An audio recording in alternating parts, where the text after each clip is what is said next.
دا د محرم میاشت د عاشورې یو لوی عظیمه واقعه په دې ورځ پیښه شوې ده. د عاشورې په دې ورځ باندې د دې میاشتې په 10 تاریخ چې هغه یو ګناه د نبی علیه السلام په اهل بیتو د قیامت یو منظر تیر شوی دی. د حضرت حسین رضی الله عنه شهادت او د هغه د اهل بیتو د هغې متعلق څه مختصره واقعه درته بیانوم.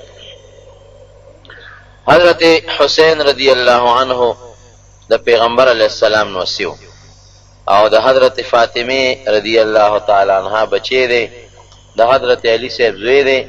او نبی کریم صلی الله علیه وسلم د دې دواړو ورونو سره مشر حضرت حسن رضی الله عنه او دویم نمبر حضرت حسین رضی الله عنه، دواړو سره د پیغمبر علیه السلام ډیر زیات محبت و. د پیدایش نه مخکې چې دی لا پیدا شوی نو، یو جنۍ ده، یو زنانه ده، د حارث لور هغه خوب ولید هغې او پیغمبر علیه السلام لراله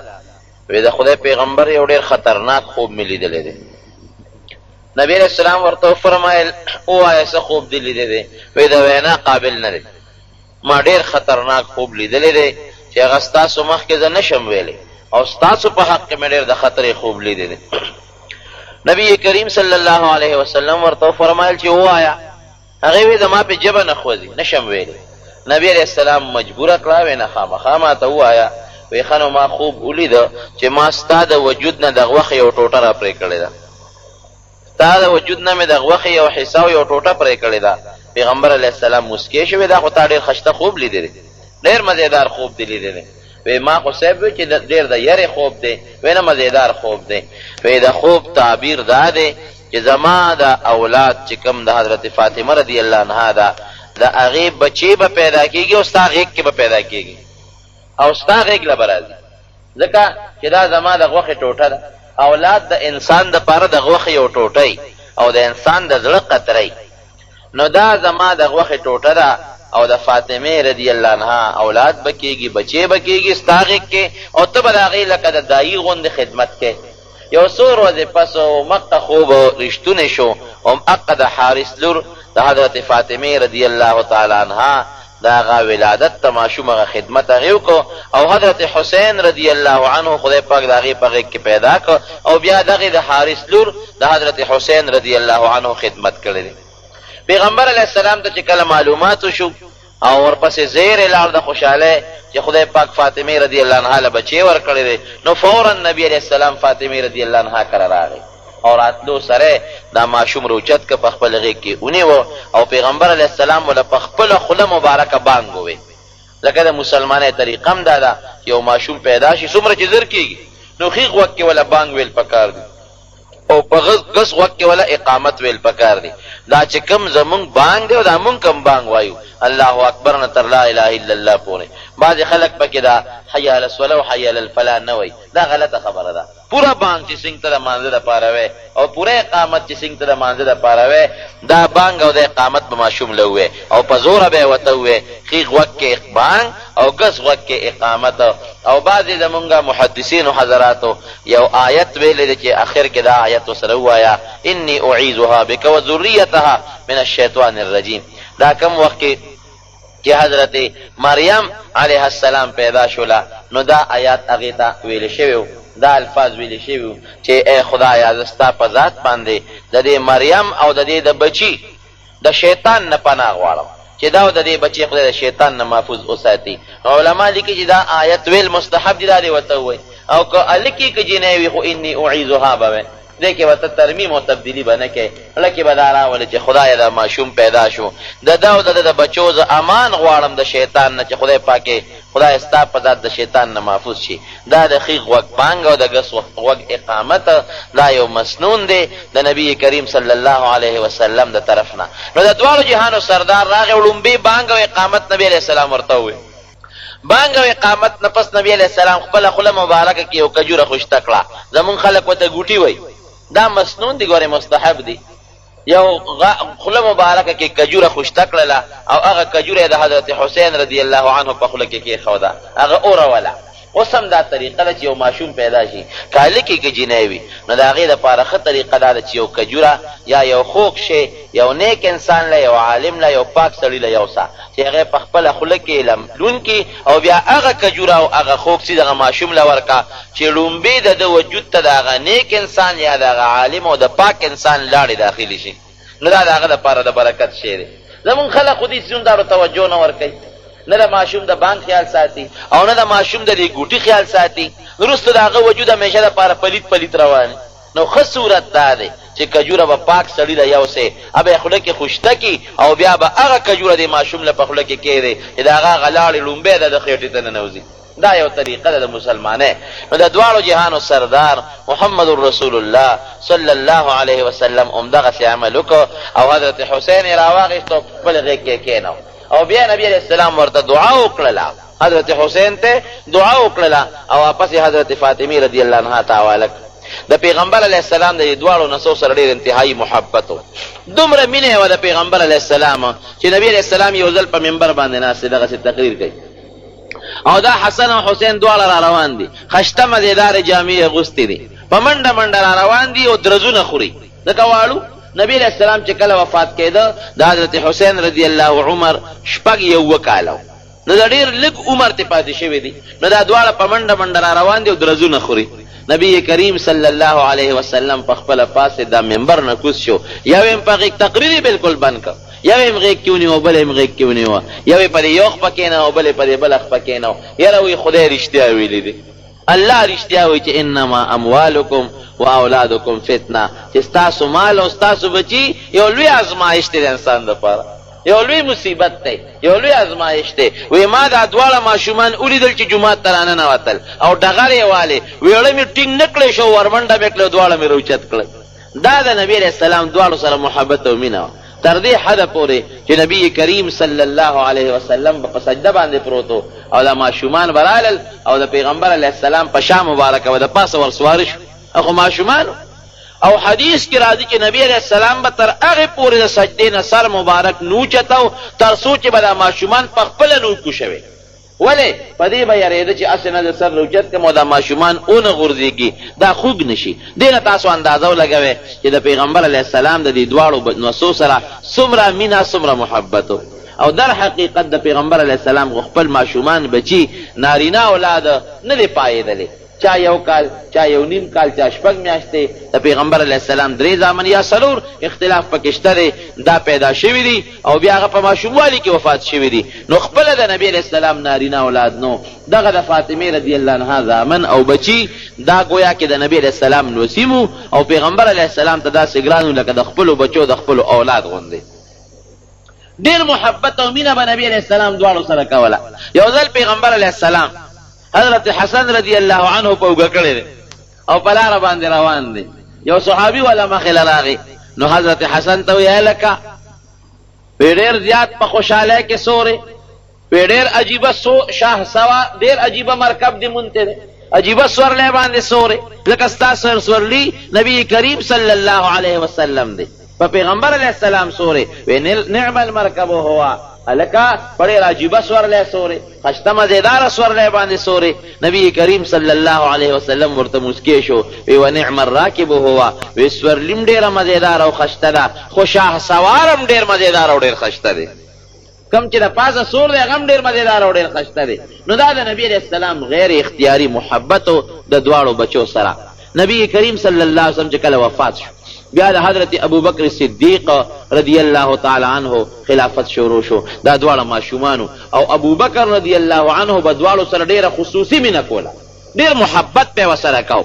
او چې کله به ابوبکر رضی الله عنه دا دواړه ماشومان ولیدل نو هغه به مروچت کړه او ښکل به یې کړل خو د دې عمرونه ډېر ماشومانو او کمو د ابوبکر صدیق رضی الله عنه زمانې نه پس بیا چې د حضرت عمر فاروق رضی الله عنه دور شروع شو بیا هم دا ماشومانو یو ځل نبی علیہ السلام حضرت علی صاحب سره حضرت حسن رضی الله عنه ولاړ دی حضرت عمر فاروق رضی الله عنه پې راغی نو عمر فاروق ورته په خندا شو ورته وی زما د قسم بأبي شبيه برسول الله صلی الله علیه وسلم وما هو شبيه بعلي وی زما د قسم په خدای وي زما د قسمي چې دا ماشوم د علي په شان نه دی د نبی علیه السلام په شانته دی دا د پیغمبر علیه السلام په شانته دی او خدای پاک پیدا کړم داسې و چې د نامه نه پورته عیسی کې د پیغمبر علیه السلام سره حضرت حسن د هغه په شانتې و د هغه په شکل و د نوم نه پورته د پیغمبر علیه السلام چې کم شکل و خدای هغه حسن له ورکړی او د نبي علیه السلام د نامه نه ښکته چې کم شکل و خپې یا پنجې یا خپې مبارکې یا کونډۍ مبارکې دا شکل خدای پاک حضرت حسین له ورکړی نیم شکل د پیغمبر علیه السلام په یو نوڅي تقسیم شوی دی نیم شکل خدای پاک د پیغمبر علیه السلام په بل نوڅي تقسیم کړی دی دا هغه انتهایی محبت او مینه تر دې حده پورې چې یو ځل عمر فاروق رضی الله عنه په منبر باندې ناست دی منبر باندې ناست دی او تقریر کوي حضرت حسین رضی الله عنه دا هغه ځای نه رامنډه کړې او عمر فاروق امیر المؤمنین دی بادشاه دی د مټې کلک ونیوه ورته وایي دا زما د پلار د منبر نه راکوز شه د خپل پلار په منبر کښېنه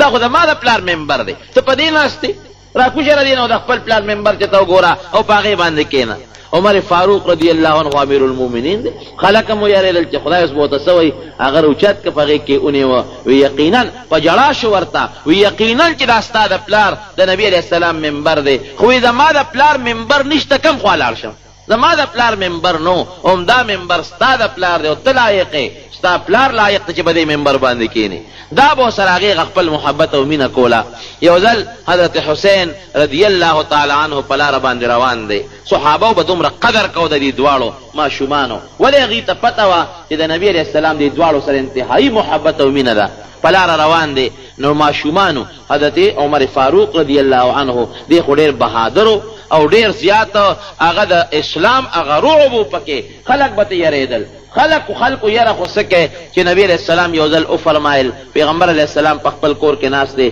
دا ماشومان تنبل وی دې کې حضرت ابوبکر صدیق راغی هماغسې هغې تنبل و ورپسې حضرت علی صاحب راغی هماغسې ماشومان لګیا دی هغه خپله ډمامه وی تنبل وی دې کې حضرت عمر فاروق رضی الله عنه راغی هغه ماشومان وتښتېدل تنبل یې وتښتو نبي علیه السلام عمر ته وی عمره وی چې ته کوم ځای ته راشې نو هغه ځای نه شیطان هم تښتي او ته چې په کومه لاره ځې نو تا سره شیطان هم په هغه لاره یو ځای نه ځي شیطان هم در نه تښتي دومره خدای پاک عمر فاروق رضی الله عنه له د دین هغه روب او دبدبه ورکړې وه نو په لاره روان دی ماشومان لوبې کوي حضرت حسین رضی الله عنه هم پکې دی چې خلکو عمر فاروق دی ماشومانو ولیده نو ټول ماشومان وتښتېدل حضرت حسین رضی الله عنه په ځای ودرېد هغه ونه تښتېد او ماشومانو ته چېرته تښتې وی امیر المؤمنین را روان دی اله منډه که تخته مونږ ونه وهي مونږ خو لوبې کوو بس کارونه کوو حسین رضی الله عنه ورته وایي دا خو امیر المؤمنین نه دی دا زمونږ نوکر دی راځئ دا خو زمونږ خادم دی زمونږ نوکر دی دا امیر المؤمنین نه دی زمونږ نوکر دی چا بیا راځئ حضرت عمر فاروق رضی الله عنه ور منډه کړې او حضرت حسین یې په غېږ کې رونیوه وی ووایه تاسو وې علي صاحب رضی الله عنهم دغه مقام کې راغی ورته وی امیر المؤمنین مه خفه کېږه خیر دی ماشوم دی پوه نه شو ورته وی نه دا ماشوم به زه بوزم او ده چې دا کومه خبره کړې ده د دې به تې لیکل او دسخط علم ده څو وې ما ته هغه هم پریشانه شو چې یاره دا خو یقینا د امیر المؤمنین په حق کې لږ ښه خبره ونه شوله ځکه د مسلمانانو بادشاه دی او ټولو مسلمانانو مشترکه طور خپل امیر جوړ کړی دی امیر المؤمنین دی علي صاحب ورته وی خیر دی امیر المؤمنین خفه کېږه ماشوم دی وی نه د ما د قسم په خدای وي که مې پرېښود هله به یې پرېږدم چې دا دسخط ماته وکړي چې دا کومه خبره یې وکړه بس خلک هم حیران شو حضرت حسین رضی الله عنه یې بوته او ورته وی شابه بچې ولیکه چې عمر زمونږ نوکر دی دا فورا ولیکه او دسخط ورته وکړه خلکو وی زه ولیکه نو چې دې باندې به عمر څه کوي غصې اخیستی دی چې لیکل یې وکړل حضرت حسین خو ماشوم دی او وی لیکل چې امیر المؤمنین عمر دا زما نوکر دی او لاندې مې بچې دسخط ورته وکړه دسخط یې ورته وکړه ښکلی کوې زه اوس بچې ته مې دې له نه وې راوسته چې د تا له سزا درکړمه چې تا ما ته نوکر وې بلکې دا زما وصیت دی چې د کله مړ شم او کله ما په قبر کې ښخ کې نو دا کاغذ به زما په سینه د پاسه ایږدی دا به زما په سینه د پاسه ایږدی او ولې که ماله د مرګ فرشتې راشي او ماله خدای راشي او ما نه تپوس وکړي چې عمره تا څه عمل راوړی دی څه نیکي دې کړې ده نو زه به ورته دا خط ورکړم چې یا رب العالمین ای خدایه زه خو د حضرت حسین نوکر یم او نوکر که روانې کوي نو خلک یې د مالک نه تپوس کوي نو زما د رواني تپوس د حضرت حسین نه وکړي مانا دا غیر تپوس بکوي ممکن دا چې د دې حسین رضی الله عنه د دسخط ته وجه نه خدای پاک ما وبخي او ما ته معافي وکړي. دومره د صحابه کرامو د دې دواړو بچو سره هغه محبت او مینه وه. د بدر چې کم شهدا و د هغې بچو له عمر فاروق رضی الله عنه 2,000 روپۍ تنخواه مقرر کړې وه چې دا یتیمانان دي پلاران بدر کې شهیدان شوي دي. 2,000 روپۍ د بیت المال نه تنخواه وه. حضرت حسن او حضرت حسین له 15,000 روپۍ تنخواه مقرر کړې وه. خلق ورته وی دا ولې؟ ورته وی نه د صحابه بچي هغې له 2,000 تنخواه ده، نو د نبي علیه السلام بچي د هغې نه بهتر دي چې هغې د هغې نه ډبل تنخواه مقرر کړه. او وی که ما نه خدای تپوس وکړي نو زه الله تعالی قیامت پر ورځ دا ویلی شم چې خدایه ټیک ته چې ما دې د تنخواه زیاته ورکړې ده، لیکن د نبي علیه السلام د خاطر نه زه دا حق ګڼم چې د دې حق د ټولو صحابو د بچو نه زیات دی. دا د صحابه هغه محبت او مینه وه د حضرت حسن او حضرت حسین رضی الله تعالی عنهما سره. لیکن دې غریبانانو باندې وروستو ډېر لوی ابتلاءات رالل او ډېر لوی مصایب او مشکلات رالل، او هغه مصایب او مشکلات هم د حق په وینا کې او د باطل په مقابله کې رالل. یعنی دنیا ته خدای پاک دا ښیي چې ګورې څنګه چې د بني اسرائیلو پیغمبرانو او د حق په خبره کې د باطل په مقابله کې هغې ته شهادتونه نصیب شوي دي او هغې په اره باندې اره شوي دي او د هغې نه سرونه پرې شوي دي د بني اسرائیلو د پیغمبرانو نه. نو د نبی کریم صلی الله علیه وسلم بچو او د هغې اولاد هم د حق دپاره د خپل سر قرباني ورکړې ده، او د هغې اهل بیت او خاندان هغې هم د حق دپاره او د باطل په مقابله کې د خپل سر نه دنګلې ده هغه قرباني ورکړې ده. ورونو خبره اوږده ده، زه به یې مختصره کم. د حضرت معاویه رضی الله عنه د زمنه پس د هغه زوی دی یزید هغه بادشاه مقرر شو. حضرت معاویه رضی الله عنه په خپل ژوند کې د خلیفه مقرر کړ او عامو خلکو سره بیعتونه وکړل. لکه اوس چې د زمانه کې خلک چاله ووټ ورکوي، هغه زمانه کې به بیعت کېده. یو سړی به راته او بادشاه له به د خپل لاس ورکو چې زه ستا اوټر یم، به زه ستا حمایتي یم او ما د خپل اوټ تاله درکړه، د خپل لاس مې تاله درکړه. او که په خپله به یو سړی بادشاه ته نشو رسېدلی نو چې د بادشاه به کم قاضي و یا به ګورنر و یا د هغه والي به نو خلک به تلل او هغه له به یې خپل لاس ورکو. یزید چې کوم وخت کې خلیفه مقرر شو، یزید ته پته وه چې 2 کسان دي چې هغې ما له لاس نه راکوي. هغه 2 کسان ما سره بیعت کول نه غواړي، ما سره بیعت نه کوي. 2 کسان دي، یو په هغې کې حضرت عبدالله ابن زبیر رضی الله تعالی عنه او یو په هغې کې حضرت حسین رضی الله عنه. ځکه دا بل لور حضرت حسن د ده نه مخکې هغه غریب هم شهادت ته رسېدلی دی، هم شهید شوی دی. د ښځې په ذریعه ورته زهر ورکړی شوي دي او د هغې زهرونه هغه غریب ته شهادت میلو شوی دی. نو حضرت حسین پاتې دی. نو د مدینې منورې چې کوم ګورنر دی هغه ته یې خط راولېږه، وایي داسې کار وکړه چې ته دا دواړه راوغواړه او د دې نه فورا زما دپاره بیعت واله، او که دې له ما سره بیعت ونه کو او دې زما خلاف روچت شو نو ممکن نه چې د ما خلاف دا خو د نبي علیه السلام اولاد دي، اهل بیت دي، نور خلک هم ورسره راپاسي، ما دپاره یو فیصله یو مسله به جوړه شي. عبدالله ابن زبیر رضی الله تعالی عنه خو پوه شو، هغه ته خو پته ولګېدله چې ما نه به اوس بیعت اخیستی شي او په زور به مې مجبوروي. نو هغه خو د مدینې منورې نه لاړ او مکې مکرمې ته هجرت وکړو، ځان یې محفوظ کړو. او حضرت حسین رضی الله تعالی عنه هغه چې کله بادشاه مدینې منورې ګورنر وغوښته نو د ګورنر نایب ګورنر سره مشوره وکړله. نایب ګورنر دغه وخت کې مروان ابن الحکم ورته وی یاره دغسې د یزید خط ما ته را رسېدلی دی او وی چې د حسین صاحب نه بیعت واله نو سجل ورسره وکړم، که دې بیعت نه کوي څه ورسره وکړم. مروان هغه نایب ګورنر ورته وی داسې کار وکړه چې ری غواړه. لاول ورته ووایه چې یزید دپاره دلته موږ سره بیعت وکړه، که وی که ښه پخه او که وی نه که نو جلاد ځان سره ودروه سر ته قلم که چې خبره ختمه شي، او که داسې در نه بچ پاتې شو نو مصیبت به جوړ شي. هغه ورته ویل دا کار خو مانه نه کېږي، زه خو د نبي علیه السلام په حرم کې او په مدینه منوره کې د پیغمبر علیه السلام د نوسي وینه تویول نه غواړم، او د خپل لاس د نبی علیه السلام د هغه مبارک خشته ښکلې نوسي په وینه باندې سره کولم نه غواړم، دا کار مانه نه کېږي. حضرت حسین رضی الله عنه یې راوغوښته، ورته ویې څنګه چل کې ما سره بیعت وکړه. هغې ما له لږ مهلت راځه به څه مشوره وکړم. ویې ډېره ښه ده مهلت مې دله درکړه. هغې مهلت نه هغه فایده واخېستو مکې مکرمې ته راغی. مطلب یې دا چې په مدینه منوره کې به اوس زما کسانه مدرېږي ادبه مدرېږي جنگ به جوړېږي جګړه به جوړېږي ممکن ده چې هم د پیغمبر علیه السلام په دې کلي کې یو وینه توی شي دې وینې نه ځان بچ کول غواړم لاړ مکې مکرمې ته مکه مکرمه کې د یزید طاقت کم عبدالله ابن زبیر هم موجود رضی الله عنه هم د یزید مخالفو نور خلق هم مخالف موجودو خو نبی حضرت حسین رضی الله عنه سره د کوفی خلقو غداری وکړه او دا د یهودیانو سازشو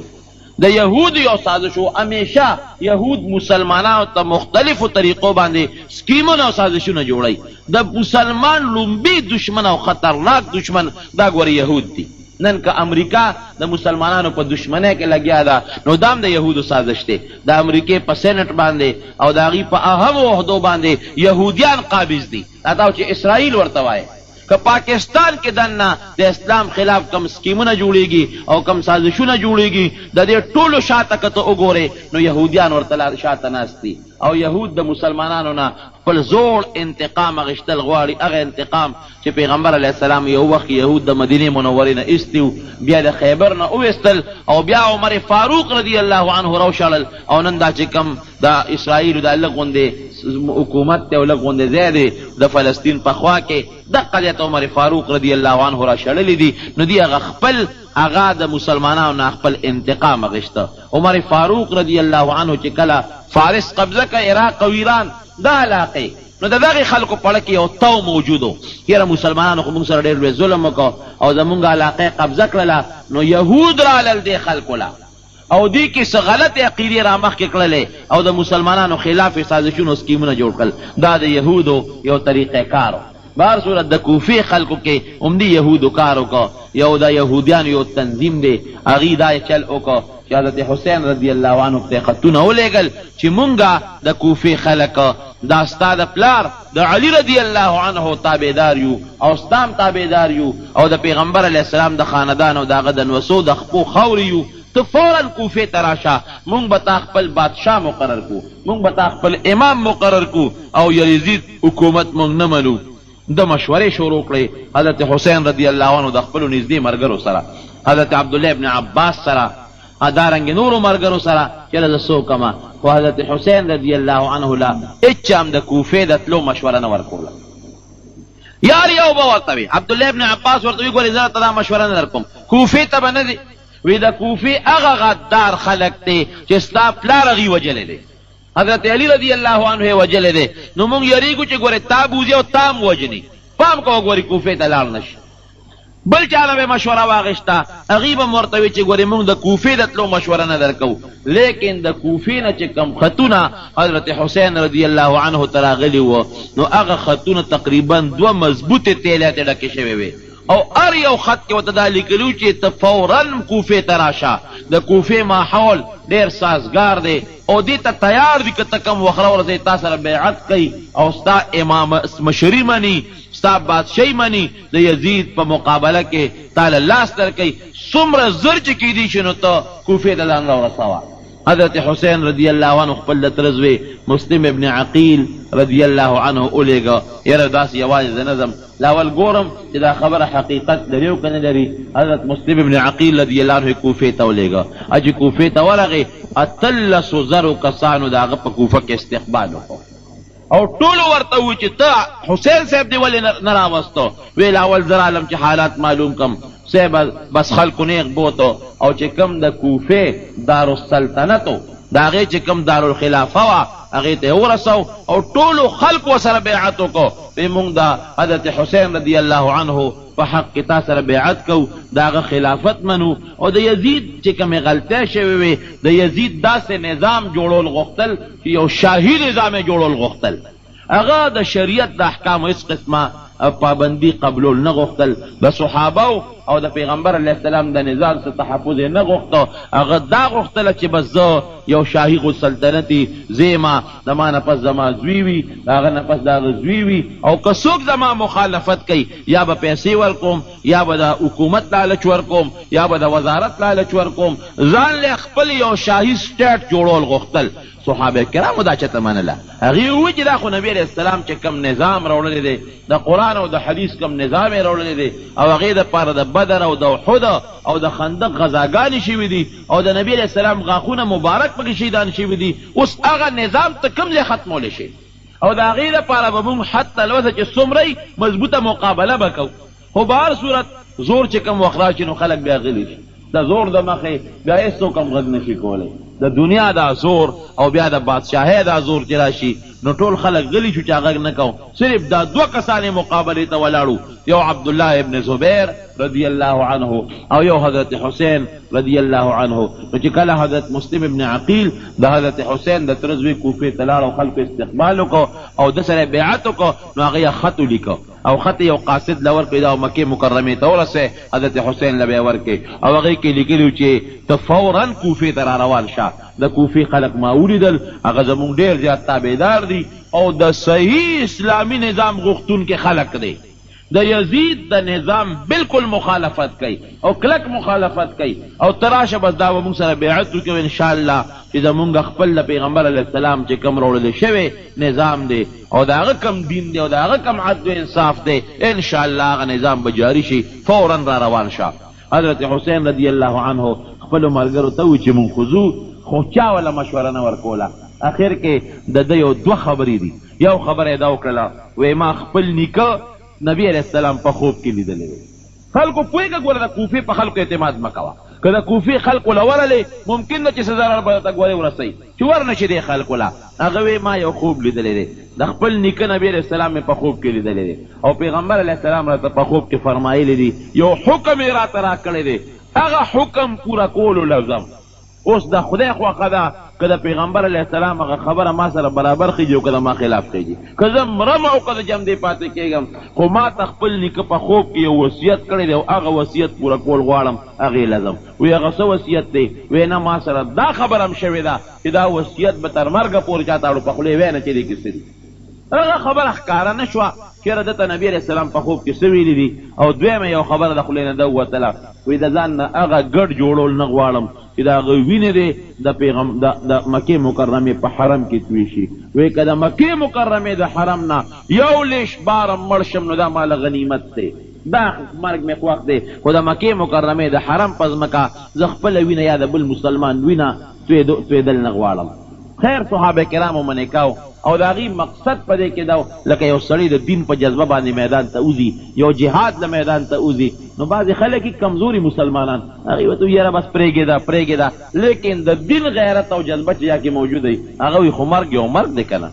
سر ورکول یو ځل سر ورکول دی که نه، د حق دپاره او د باطل په مقابله کې مرګ خو یو ځل مرګي، شل ځله خو مرګونه نه راځي. او د مسلمان عقیده هم دا ده چې کم وخت د انسان دپاره مقرر دی هم هغه وخت به د انسان نه ساقېږي، نه د هغې نه مخکې ختېږي نه د هغې نه وروستو ختېږي. دغه عقیده خو د پیغمبر علیه السلام د نوسي مضبوطه وه. قافله روانه شوه، چې قافله روانه شوه دې خوا د مکې مکرمې نه قافله روانه شوه کوفې ته، اخوا مسلم بن عقیل نه چې کله یزید خبر شو چې وایي دا خو ماته حالات خراب شوي دي، نو هغه یو سړی راولېږه عبیدالله ابن زیاد، دی فورا ولېږه او دی د کوفې د بصرې د علاقې ګورنر مقرر کړ او سخت حکم یې ورته وکړ، وی ورتلو سره چې مسلم ابن عقیل پرې نه دی دی به فورا مړ کې. او حضرت حسین رضی الله عنه متعلق ورته یزید ویلو چې قدیم درغې نو دته به غږ نه کې ګرفتار به کې او ماله به راورسوي. دی چې څنګه راغې د پیسو لالچ خو خطرناک شی دی که نه، پیسو دپاره خلک دین هم پرېږدي ایمان هم پرېږدي، ډېر داسې شوي دي هر څه پرېږدي. هغه پیسو سړی دی راغې پټ راغې او بیا یو دی کې د یو سړي سره او بل سړي سره پټ سمجوتې وکړه چې زه یزید ګورنر مقرر کړی د دې علاقې، دا د هغه فرمان دی او چې څوک د هغه خبره ومني هغه له به دومره پیسې ورکوو. لښکر را روان دی هغه هم در سره پوهېږي. نو یا خو 18 کسان د مسلم ابن عقیل ملګري او یا چې د کله بیا جومات ته مانځله لاړه او جومات کې ودرېده 1500 کسان ورسره ملګري او چې کله یې خلکو ته ووایي وایي زه به د مانځه نه پس یو تقریر کوم کښېنئ، نو چې بیا شاته وکتل یو قسم نو یوازې موجود و، ټول د کوفې خلک ته وتښتېدل، د چغې جوړه کړې چې ظالمانو تاسو موږ پسې خطونه نور رالېږلې، تاسو موږ نور راغوښتې، تاسو ما سره بیعت نو کړې، لیکن په لاره کوڅه کې یو قسم نه ښکاره کېده. یو ته به یلکه تا ما سره بیعت نه دی کړی، وی بل چا به سره کړي زه دې څه پېژنم، بل پسې به ورغې د قوم مشر پسې تا بیعت ما سره نه دی کړی وایي ته سړی خطا کړی تا ما به نه کړی بل چا به راسره کړي دې ته خبره ورسېده چې هغه مسلم ابن عقیل هغه گورنر په لاس کې ونیو هغه خلکو چې چا راغوښتي و هغې لاس کې ونیوه او عبیدالله ابن زیاد چې کوم گورنر و د یزید د طرف نه هغه له لاس په لاس ورکړه هغه هم هغه ځای کې شهید کړ همغه وخت سره شهید کړه هغه ورته یو خبره وکړه ورته ویې داسې کار دی چې ما خو وجنې ما مړ کې خو خدای دپاره د ما یو نصیحت واوره یو وصیت مې واوره وی څه وی د ما دا وصیت دی چې ما پرې یو خط لیکم وی چا ته خط لیکې وی حضرت حسین ته وی څه وی ورته وی هغه ته ما یو خط لیږلی دی چې فورا راشه نو زه هغه ته خط لیکم چې هغه را نشي ځکه د کوفي خلک ډېر غداران ثابت شو ورته وی نه ستا خط دغه ته چېرته پرېږدم پرې چې هغه راشي چې هغه سره همدغه سلوک وکړم چې کوم سلوک تا سره مې وکړ دا د یهودیانو یو مضبوط سازش و د مسلمانانو په منځ کې ډله بازي جوړه کړله فتنه بازي یې جوړه کړله مسلم ابن عقیل شهید شو او دې خوا دوی په لاره را روان دي یو ځای ته چې راورسېدل حضرت حسین رضی الله عنه ته پته ولګېدل تېره مسلم ابن عقیل شهید شو بس هغه ځای کې لږ دمه شو او ملګرو سره یې مشوره کوله چې اوس به څه کوو ملګرو ورته وې د مسلم ابن عقیل چې کوم وروڼو ورته وې چې مونږ خو واپس کېدل نه غواړو او مونږ همدغې کوفې ته هر صورت باندې تلل غواړو او دا زمونږ فیصله ده چې څنګه مخکې زمونږ فیصله وه چې به هر صورت مونږ د یزید په لاس کې بیعت کول نه غواړو اوس وروڼو تاسو بړه کې دا وایه چې یاره دا بیعت به یې کړی که نه داسې دومره لویه خبره ده خو لاس به یې ورکړی که نه یو اوټ به یې ورکړی داسې لویه خبره ده دا به ستا ذهن کې یو خبره راځي ځان یې ولې وجه بس بیعت به یې کړی د یزید سره څه چل کېږي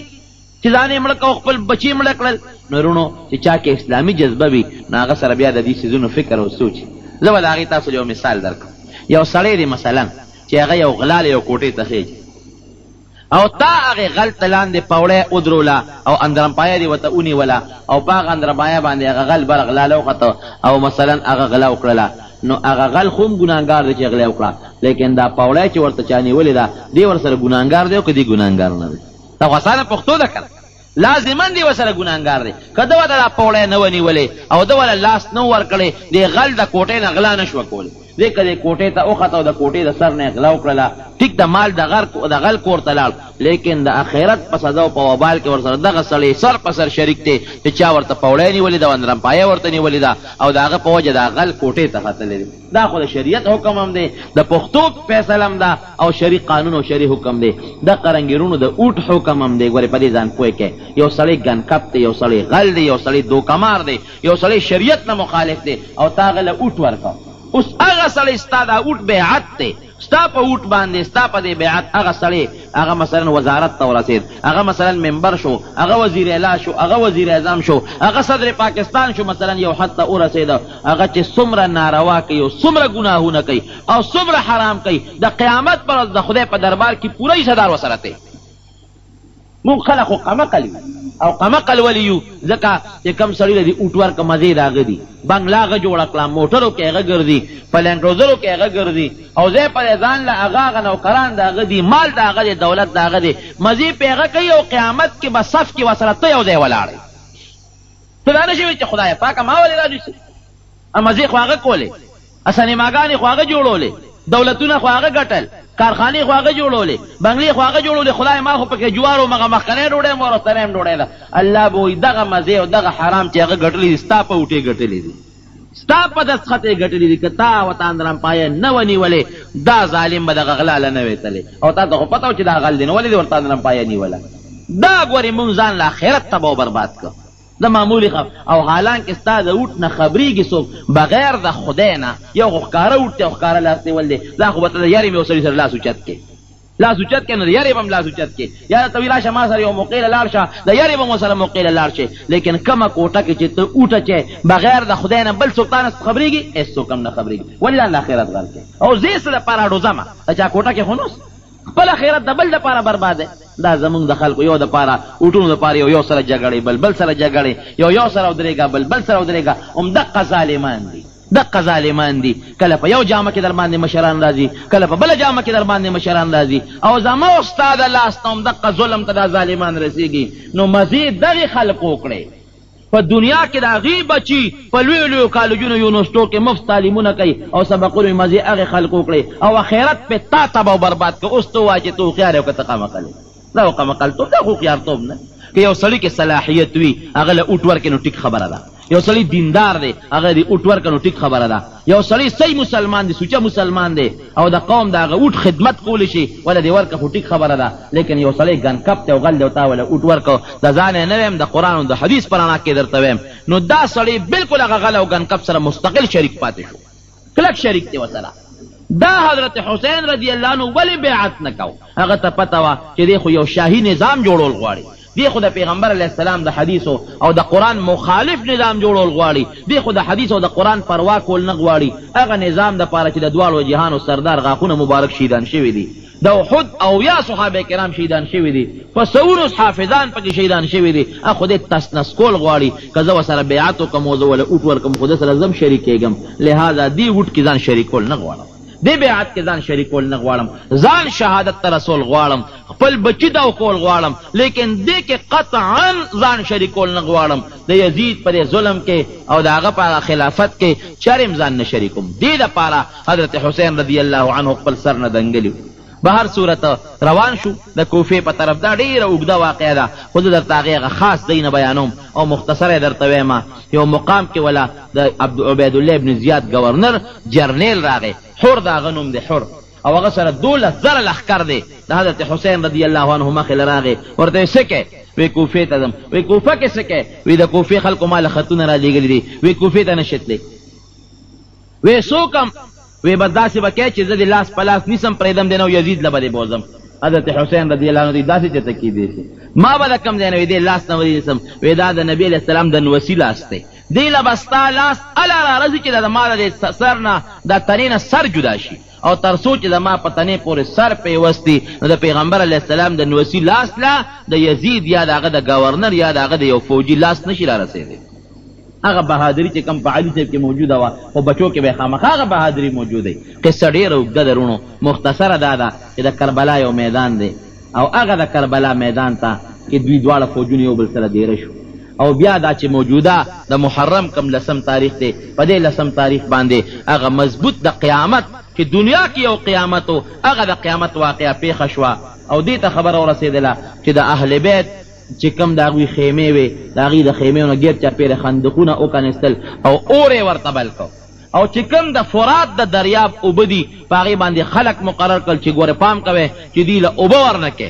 پام کوئ چې دوی له اوبه ورنه کې، تر دې حده پورې چې دا کم جرنیل دی د یزید د طرف نه دې مرستو راځي او د حضرت حسین سره ملګري کېږي، وی باس ما نه ظلم شوی زم د ملګري کېږم، او بیا دې پاسی او خلکو ته اعلان کوي ای خلکا یو تپوس ته نه کوم، وی تاسو نه دا تپوس کومه چې د یزید د مور نوم سمیه دی، وی د سمیې زوی غوره دی او که د فاطمې رضی الله تعالی عنها زوی غوره دی. دا یو جواب خو راله راکړه که نه، لیکن دې جواب خو څوک ورکولی نه شي، چا غږ نه کو. وی ښه یو تپوس د نه بل کوم، وی تاسو د فرات د دریاب اوبه د نبي علیه السلام په نوسو باندې بندي کړي دي، وی دا تپوس د نه کوم چې د فرات د دریاب اوبه سپي او خنزیران سکي که نه سکي، وی کمې اوبه چې سپي سکي او کمې اوبه چې خنزیران سکي، افسوس هغه اوبه د پیغمبر علیه السلام په نیازبینو نوسو باندې تاسو بندي کړي دي. یاره زه خو وایم چې مسلمان کې مسلماني وي، بلکې مسلماني خو ډېره لویه خبره ده چې یو انسان کې انسانیت وي، که دی مسلمان نه وي نو لکه به رحم راشي،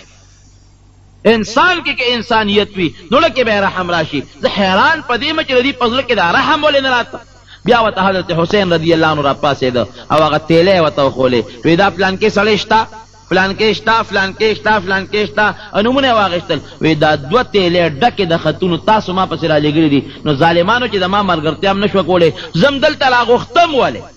پرېږده مکه مکرمه کې ناست وم، خپله دغه مقابله به مې کړې وه، هلته مې قوم وم هلته مې خلک وم، دلته هم زه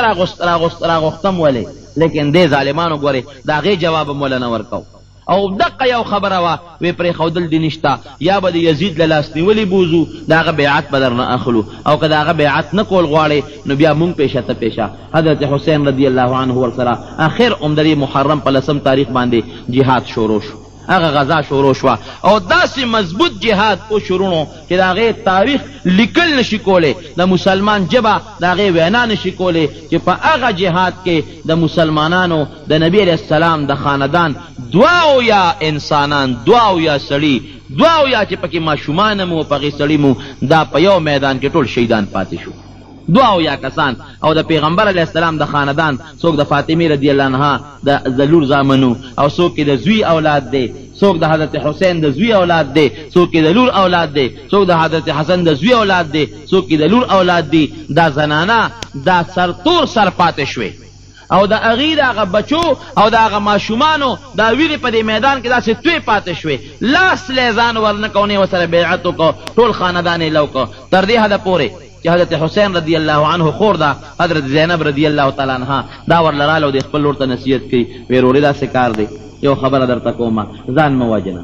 او پرېږده دا بیعت ورسره وکړه او ته به ګوره ځان هم مړ کې او دا ټول به مونږ مړه شو هغه ورته وایي زینب وی داسې خبره ده چې مرګ خو د انسان دپاره یو ځل مقرر دی که زما مرګ په دې میدان کې لیکلی شوي نو خامخا به زمرم او که زما مرګ نه لیکلی شوي د دنیا طاقت هم نه شي وجلی وی په دې د ایمان شته وی وی د ما دپاره خو مرګ خوشحالي ده وی د خپل پلار علي صاحب سره به میلاو شم د خپل لور حسن سره به میلاو شم او د خپل نیکه محمد رسول الله صلی الله علیه وسلم سره به میلاو شم او ورته وی ګوره ما تاسو ته مخکې ویلي دي چې ما ته خپل نیکه چې کوم حکم کړی دی د هغه حکم پوروالی به زه خامخا کوم دې ځای کې په مدینه منوره کې یو زنانه خوب کېدي نبی کریم صلی الله علیه وسلم وی په خوب کې ولید وی د دواړو جهانو سردار ویښته مبارک بالکل داسې ببر دي او دوړې پې لوتې دي او په دې ګیره مبارکه کې هم دوړې لوتې دي وی ما ورته وی چې د خدای پیغمبره دا ولې اوس خوب کې نبی علیه السلام اینه دا ولې تاسو په دې ویښتو باندې خو دوړې الوتې دي او دا سر او ګیره مبارک هم ببر دي او سر او ګیره کې هم دوړې دي دا ولې وی نبی علیہ السلام وفرمایل چې شهدت قتل الحسین آنفا مشکات شریف کې دا حدیث دی چې ای خورې تا خوب کې ولیدم اوس دې وخت کې د حضرت حسین د قتل ځای ته حاضر شوی وم هغه ځای نه راله دا مشکات شریف کې واقعه ده بلکې نبی علیہ السلام فرمایي چې ما ته حضرت جبریل علیہ السلام خاوره وښوله سره خاوره راته وښوله او یو شیشه کې ما ته وینه وښوله ما ورته چې دا خاوره ده سره دا وینه سره وی دا هغه وینه ده دا هغه خاوره ده چې په دې خاوره به دا وینه تویېږي مې چې دا وینه ده چا ده وی دا ستا د نوسي د حضرت حسین وینه ده دا مخکې نه پیشنګویی شوي دي او دا خدای پاک دنیا یا عالم ته ښیي چې د باطل د مقابلې دپاره د نبي علیه السلام بچو غوندې نیازبینو شخصیاتو قرباني ورکړې ده دارنګې هر مسلمان له پکار دي چې د حق په ملګرتیا کې او د باطل مقابله کې قرباني ورکړي هر یو مسلمان له پکار دی د باطل مقابله کې کلک ودرېږي به هر صورت هغه دوه او یا کسان یا درې او یا کسان شهیدان شو او د هغې لاشونه په دې ځمکو باندې پراته دي نه د هغې د کفن درک شته نه د غسل انتظام شته بلکې د حضرت حسین رضی الله عنه نه سرم قلم کو سر یې ته پرې کو او گورنر لی بوته او دا زنانه غریبانان خپې بلې خپې په دې لاشونو کې منډې وایي او قسم دی هغه الفاظ زما خولې له نه راځي چې حضرت زینب رضی الله عنه په هغه موقع کم اوازونه کړي دي چې زما نیکه افسوس او ارمان چې ستا د خاندان کم هغه بچي دي او کم نوسي دي لږ د دوی د دې قتل او د دې خپل امت د ظلم ته خو دې وګوره که نه د نبي علیه السلام د یو امتي به د هغه نوسي له لاس ورشي دویم د انسان لاس به موله ورنشي راشه د دې خپل امت د ظلم ته خو دې وګوره که نه او د قیامت په میدان کې هغه انسان چې د پیغمبر علیه السلام په نوسي لاس اوچت کي د نبي علیه السلام د شفاعت امید به څرنګې ولري په کومو سترګو مخامخ به پیغمبر علیه السلام ته مخامخ شي بیا چې عبیدالله ابن زیاد ته ور مخامخ حضرت زینب یو پکې یو ماشوم بیمارو هغه حضرت علی زین العابدین دی رکوټ یو ماشوم و بیمارو دی پکې بچ پاتې شو دا قافله کله وروستله هغه گورنر ظالم وی دا ښځه څوک ده وی دا جی زینب ده وی دا څوک ده زینب وی دا د حسین خور ده د فاطمې رضی الله عنها لور ده وی ړه دې یخ شو او ورته وایي ړه دې وی یخ شو هغه ورته وی اوړه مې یخ شو وی ولې دې ړه یخ شو ویړه مې په دې یخ شو خوشحاله شوم چې زما پلار او زما ترونو زما د خاندان خلک زما نیکه او زما پلار له ور ورسېدل وی ستاړه یخ نه شو ستاړه به هله یخ شوي چې زما پلار زما رور او زما ویرونو لا د یزید سره بیعت کړی وی هله به ستاړه یخو خوړه مې دله یخ نه کوئ نو دې څه وایي یاره وی خو حقیقت تا دې ما ته پته ولګېدله چې ته د ډېر بهادر سړي خورې او د بهادر انسان لورې دا ورته وایي ښځه کې به څه بهادري وي خو حق خبره مې ستا مخکې وکړه وی دا بله لږ څوک دی وی دا د حسین رضی الله عنه زوی دی وی ښه ډېره له سنګجم دی پاتې شو او جلاد ته حکم وکړي دی فوراً مړ کا او ورته یو وصیت کوي ټیک ته چې ما وجنې بالکل ما مړ کا زه ستا مرګ ته تیار یم خو یاره یو درخواست ته بس کوم ته ګورنر یې دې وخت کې ستا لاس کې اډر دی چې څه کولی شي خو یو درخواست ته کوم وی څه وی دا څه کار دی چې دې ته مه ګوره چې دا زما ترور ده یا مې خور ده یا مې د تره لور ده دا ماشومان زنانه دې ته وګوره چې دا د رسول الله صلی الله علیه وسلم مکرم خاندان دی او د هغې خاندان ګلونه دي د پیغمبر علیه السلام په مخ د ځمکه نن خاندان بې دوی نه نشته بې دې زنانو نه د نبي علیه السلام اولاد او بچي نور څوک نشته نو ما که مړ کې مړ مې کا خو د خدای خاطر وکړه چې دا ماشومان او دا جینکې او دا زنانه دا چېته د محفوظ انسان په لاس کې مکې مکرمې ته یا مدینې منورې ته ورسوه چې د دې عزت لوټ نشي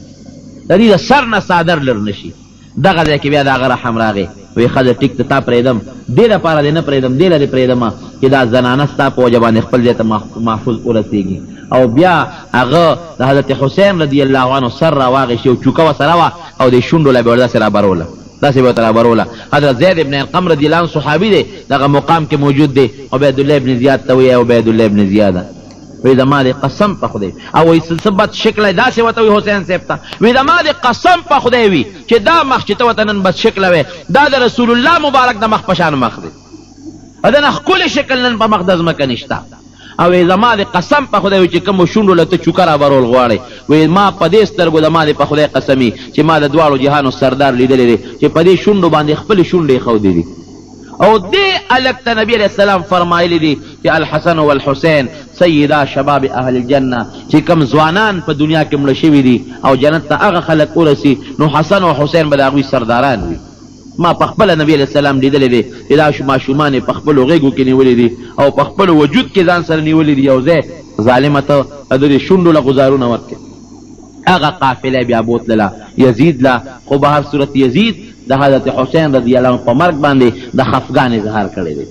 او هغه بیا گورنر ته خبر هم کړی دی وی بدبخته تا ته خو ما دا نو ویلې چې ته دا مړه کا ما خو تا ته وی چې دا جمدي ونیسه او ما لی راوله دا خو تا انتهایي ظلم کړی دی چې د نبي علیه السلام ټول خاندان او ټول بچي او د هغې خاندان دی بالکل ختم شو ځکه څومره چې د نبي علیه السلام خاندان او په هغې کې نارینه خلک ټول ختم شو بغیر د یو د حسین رضی الله عنه د بچي نه رونو دا د مسلمان دپاره او خصوصا د نبی علیه السلام د امت دپاره یو لوی د عبرت واقعه ده او دا د افسوس چې موږ مسلمان ته عبرت وانغشته دا د عبرت یو لویه واقعه ده چې تاسو په دې نظر وکړئ چې دا دومره لوی شهادت او دا دومره عظیم قیامت په دې خاندان نبوت باندې ولې راغی صرف او صرف د باطل د مقابلې په صورت کې او د یو تاسو ته چې یو معمولي شی ښکاري هغه معمولي شی څه دی یو جابر باطل له د بیعت لاس یې ورنکه یو جابر باطل له خپل اوټ ورنکه او په هغې کې هغوی ته شهادتونه نصیب شو نن موږ به خپل حال ته وګورو چې آیا د نبي علیه السلام او د هغه د بچو په نقش قدم څومره پورې موږ مزل کړی دی څومره پورې پې کوو څومره پې نه کوو رونو د یهودو دا سازش و د مسلمانانو جنګول او اهل بیت بربادول دا د یهودو سازش و